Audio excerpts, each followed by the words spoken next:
Ron, I know you were sort of, was it challenging to film on the tall ships while you were saying you were doing the Voyager stuff? It was challenging. It was fun though, because we were able to use the Black Sails sets down in South Africa. Yep.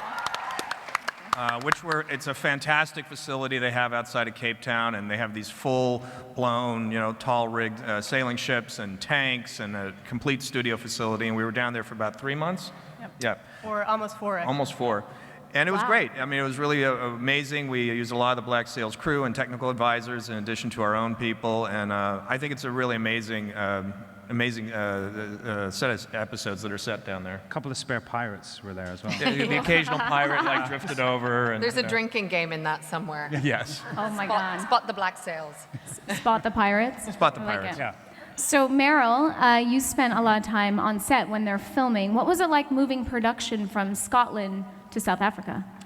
Really hard. It's tough. I mean, we call ourselves a traveling show because there hasn't been a season yet that's the same as the previous seasons.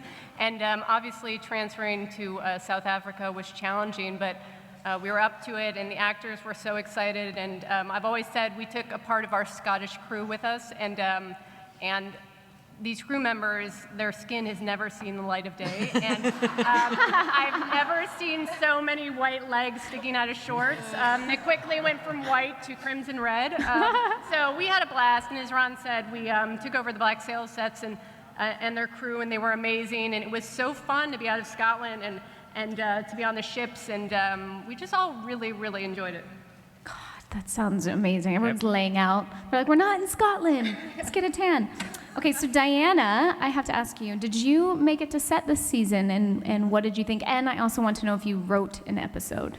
No, I did not write an episode for this season. Having written the book, I thought that was enough. But That's one of my favorites.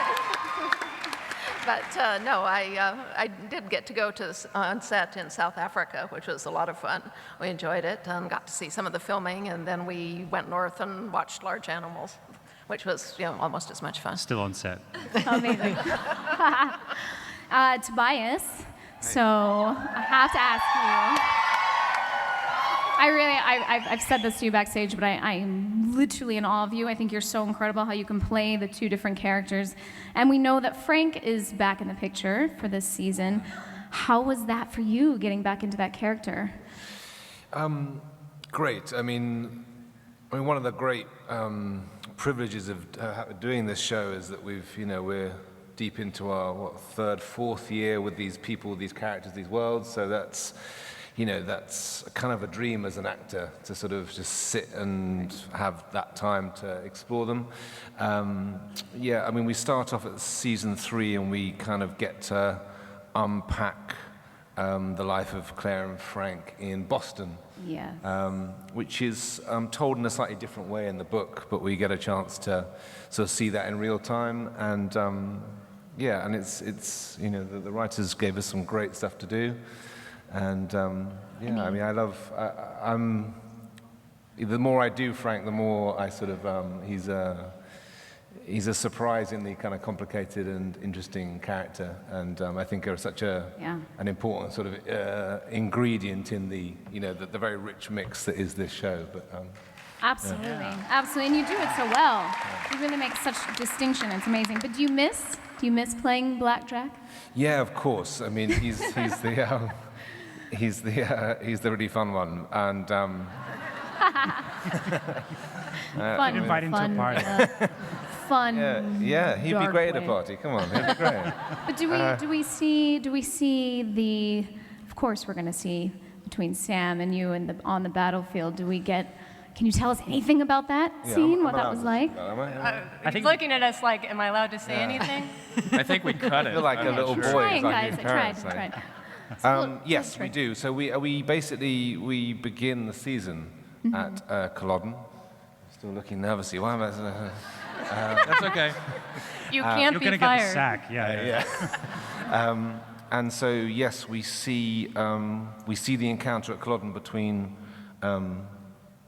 Jamie and Blackjack, which is A little intense. I think it will be surprising, actually. I think maybe it's not entirely what people will expect from it, which is, I think, in keeping with what we've tried to do all the way along with the relationship between those two, is sort of constantly kind of invert the cliche or like surprise the expectations with it. So yeah, and I hope we've done the same with this. Oh, we are excited for that. I'm very excited about that. Okay, so Richard, what was it like for you? I know, we love it. We're like, Richard, what was it like for you to join basically 3 seasons in? We got a little taste of you in the finale of season 2, but what was that like? How did you prepare for this character? Well, obviously, I was in the very fortunate position to have quite an extensive amount of material to go off of. So I started by reading the books, and obviously, having come in at the end of season 2, we only had that episode, so there wasn't a whole lot to go on in terms of character development. So I turned to the books to read on to get a good idea of the flavour of Roger and what people obviously were going to be expecting from that character. There was obviously a huge amount of anticipation for it. So yeah, I read, I did a good bit of reading. Obviously, he's a historian, so I decided to maybe dive into that a wee bit. Richard, are you Scottish? No. Oh, you've given the game away, Sam. If I'm anyone actually needs American. subtitles. No. No, I'm just always in character. I'm actually from the valleys. That's right. I just Putting thought you this guys. on for us right I now? just thought you guys would like me to be in character for the whole thing, but obviously. That's a horrible Sam's American just accent. I blown would my love cover. you so much if you were just putting that on tonight. You're like, yeah, I'm just going to put this accent on for fun. Yeah, no, so I mean, obviously history is a big thing for him, being an Oxbridge assistant professor of history, so I kind of got into that a bit, travelled around, looked at a lot of the historical subjects which are touched on by Diana, and just kind of threw myself in at that angle, but yeah. Amazing. Well, we're very, very excited. I'm trying not to like squeeze spoilers out of you every 5 seconds. But Sophie, tell me, so you, obviously same thing, came on late and in an iconic role. How did you get into character? How did you try? I mean, how was that process for you? Same kind of thing. So I read a lot of the books, and I actually first auditioned for Brianna in 2014. Oh. And then didn't hear anything for about a year. So I thought I hadn't got the role, and then it sort of came around again. So I'd read the books that first time round, but then luckily when the role came around again, the series had come out. So I watched season 1 on repeat to kind of get a lot of both Jamie and Claire's characteristics and just take a bit from each of them and put that into Brie. So certain things that Jamie does, like clenches his jaw, furrows his brow, and certain things that Claire does, just to kind of really make Brianna realistically the offspring of those two. But yeah, and then just went back to the books again and just sort of delved into it all that way. So you guys read the books. That's what Yeah, we're that's geeks. Great. What Nice. can we say? And there was a screen test too. I keep hearing the Twitterverse keeps telling me, ask about the screen test. Was there something that happened that was kind of crazy between? I don't know. I'm relying on Twitter here. So Who knows? I actually had a couple of screen tests. Richard and I had one in Scotland, I think in like the December. And we actually did some dummy sides from season 4. So again, from reading the books, that helped because we kind of knew what that was based on. I don't know if it was particularly Sophie was interesting. definitely in my top 5 Briannas. So it's nice that she made the cut. That's good. That's good. That's good. The others were all offered the role fair enough. before, and then, everyone else did. And then I had a screen test with Katrina as well in the January, so. Was she in the top 5 as well? Yeah. Amazing. No, but you nailed it, so it was great. Well, it's meant to be, and we're so happy to have you. Katrina and Sam.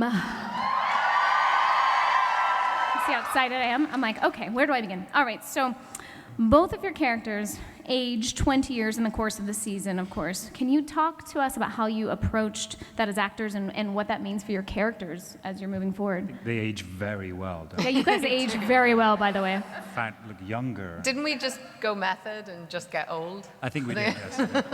It's all that whiskey drinking. Yeah. I think, obviously there was a little bit at the end of season 2 Claire had we'd already seen her in the 60s, but when we come to season 3, you're going to see a lot of that progression. It starts with a little bit in the 40s, some 50s, 60s. And I think it was just trying to figure out what her life was like and figure out what the day-to-day is, because we really only see little vignettes of different times, and you have to try and build that whole lifetime to give it all as much, as much weight as possible. But, we have an incredible hair and makeup team. We had some good wigs. Some of it was my own. There's a lot of hairspray. Your beard wig is particularly My beard wig was awesome. But yeah, it was one of the interesting challenges about this season. It was really interesting to try and figure out how does time weigh on a person? What changes about you? What do you retain? How does tragedy weigh on you? How do you live with grief? How do you forge forward in a new life? So all of those things were interesting challenges to come to as an actor. Absolutely. Sam, for you too? Yeah, I think, we have been very fortunate to get to know these characters over 2 seasons.